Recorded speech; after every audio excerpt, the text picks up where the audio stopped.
ஒரு மக்களாக இருந்தாலும் சரி, ஒரு எதிர்கட்சிகளாக இருந்தாலும் சரி, மற்ற கட்சிகளாக இருந்தாலும் சரி, ஒரு மீடியாவாக இருந்தாலும் சரி, ஊடகம் இருக்கும் இல்லையா, நியூஸ் பேப்பர்ஸ், அப்புறம் வந்து நியூஸ் சேனல்ஸ் அவங்களா இருந்தாலும் சரி, அப்புறம் வந்து பார்த்தீங்கன்னா ஒரு கோர்ட்டு, ஒரு ஜுடிஷியரின்னு சொல்லுவாங்களே, நீதித்துறையாக இருந்தாலும் சரி, எல்லாத்துக்குமே வந்து எல்லா உரிமைகளும் இருக்கு. அவங்களுக்குன்னு ஒரு உரிமை இருக்கும், அந்த உரிமையை கண்டிப்பா கொடுக்கணும்.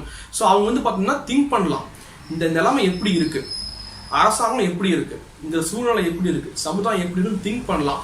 அவங்க வந்து ஒரு அபிப்பிராயத்தை வந்து கிரியேட் பண்ணலாம், ஒப்பீனியனை கிரியேட் பண்ணலாம். அதை வந்து பப்ளிக்காவும் சொல்ல முடிகிற ஒரு அதிகாரம் எல்லாத்துக்குமே இங்க இருக்கு. சரிங்களா? பப்ளிக்கா சொல்லலாம், நாம வந்து ஒரு குழு அமைக்கலாம், ப்ரோட்டஸ்ட் பண்ணலாம், நம்ம வந்து ஒரு கோர்ட்டுக்கு போயிட்டு வந்து எனக்கு வந்து நீதி வேணும்னு சொல்லிட்டு நம்ம வந்து ஒரு கேஸ் ஃபைல் பண்ணலாம். அப்புறம் வந்து பார்த்தோம்னா அந்த இடத்துல வந்து பார்த்தோம்னா ஒரு ஜுடிஷியரின்னு சொல்லுவோம்ல, நீதித்துறை, அவங்க வந்து பார்த்தோம்னா ஒரு ஜட்ஜ் இருக்காங்கன்னா அவங்க வந்து பார்த்தோம்னா ஒரு கான்ஸ்டிடியூஷனல் லான்னு சொல்லுவாங்க இல்லையா, ஒரு அரசியலமைப்பு சட்டத்துக்கு உட்பட்டும் ஒரு தனி மனிதனின் உரிமைக்கு உட்பட்டும் வந்து பார்த்தோம்னா அவங்க வந்து ஒரு தீர்ப்பை வழங்கணும். அந்த தீர்ப்பை எல்லாருமே வந்து பார்த்தோம்னா ஒபே பண்ணணும். இந்த மாதிரி நிலையில வந்து சமுதாயம் இருக்கணும். சரிங்களா?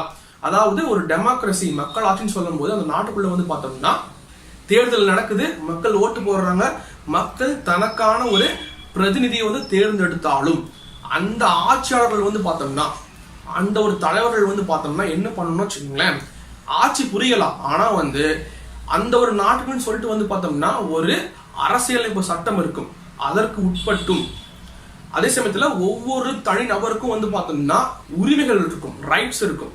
அந்த ஒரு உரிமைகளுக்கு உட்பட்டும் தான் அவங்க ஆட்சி பண்ண முடியும். அவங்க என்ன நினைச்சாலும் இங்க பண்ண முடியாது.